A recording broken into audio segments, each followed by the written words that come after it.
Shoutout sa mga solid nating ka-teammate na sila Romeo Conchada, Ronald Berbosidad, Lionel Buelta, JJ Sibum, and Junmar Abobo. Hinebra kumuha na ng stretch bigman na may shooting sa tres. Ang matindi pa dyan, ang lakas pa maglaro maging sa ilalim, mapadepensa man yan or opensa. Para maniwala kayo, ito'y pinapirma na nga ng Barangay Hinebra.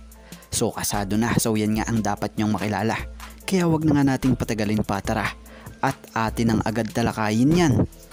So kung mapapansin nyo last conference, ay pilay ang Hinebra nang mawala pa sa lineup si Japet dulot ng injury. Bagamat bigman ang nawala sa kanila noon, ay siya namang napunan ngayon.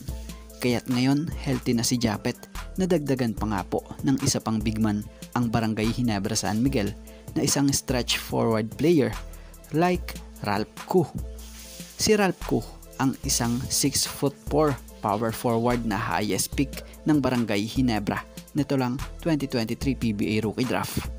Produkto nga ito ng De La Salle na nakapaglaro rin sa PBA 3x3 para sa koponan ng Hinebra. Bukod dyan, naglaro rin ang nasabing player sa nakaraan lang na PBA on tour para rin sa koponan pa rin ng Barangay Hinebra San Miguel. At ngayon ngang legit na talaga namang masasabing kabarangay na nga siya dahil sa pagpirma niya sa team ng 1-year deal ay inaasahang makatutulong to sa kampanya ng Barangay Hinebra San Miguel ngayong pagbubukas muli ng bagong season ng PBA. Si Ralph Koo ang laro nito ay isang power forward na masipag sa rebound, mahusay mamasa at kayang sumabay sa mga takbuhan. Tigasin nga sa ilalim ang player na to. Ang laro niya is pang modern type of big man. Ang maganda pa sa laro niya, shooter sa tres. Kaya naman kaabang-abang siya sa muling pagbubukas ng liga. So maaaring maging future forward ng Barangay Hinebra, lalo pat nagkakaedad na rin si Japet.